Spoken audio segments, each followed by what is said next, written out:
Ukisoma kitabu cha Yoshua sura ya 11 mstari wa 21, Biblia inasema, wakati huo Yoshua akaenda na kuwakatilia mbali hao Waamaleki watoke nchi ya vilima, kutoka Hebroni na kutoka Deribili na kutoka Anabu na kutoka katika nchi yote ya vilima ya Yuda na kutoka katika nchi yote ya vilima vya Israeli.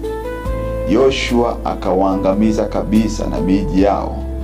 Hawakusalia Waamaleki hata mmoja katika nchi ya wana wa Israeli, isipokuwa katika Gadha na katika Gathi na katika Ashdodi walisalia.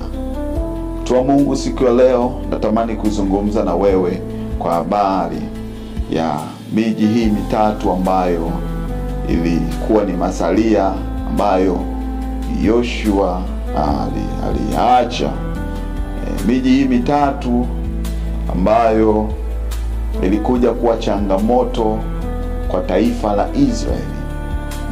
Ukisoma vizuri, hasa mji wa Gadha ambao ni mji ambao aliishi mwanamke kahaba, ambaye tunasoma kwenye Biblia vizuri, alikuja kumwangusha Samsoni, akamsababishia kumkosea Mungu. Ukisoma kwenye Waamuzi sura 16 mstari wa 1 mpaka wa 2 na mstari wa 21, unaweza kuona eneo la Gadha ambalo litoka mwanamke huyu ambaye alileta shida kwa mtumishi wa Mungu ambaye Mungu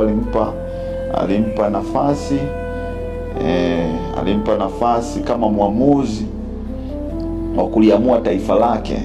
Lakini pia kwenye mji mwingine tunauona mji wa Gathi, ambao tunaona mji ambao Wafilisti waliutumia kupeleka sanduku lao la agano huko baada ya kushindana na kina Ashdodi.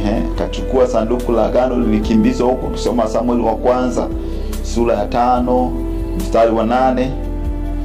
Mji ambao aliishi shujaa mkubwa wa Wafilisti ambaye alikuwa akiitwa Goliati. Tunafahamu Goliati na changamoto ambazo zilitokea katika taifa la Israeli. Kijana ambaye alijawa na nguvu za Mungu, kijana ambaye roho wa Bwana alikuwa juu yake, ambaye hakuona utisho wa huyu mtu aliyekuwa akiitwa Goliati. Alikuwa ni mtu wa futi 9, alionekana kwa utisho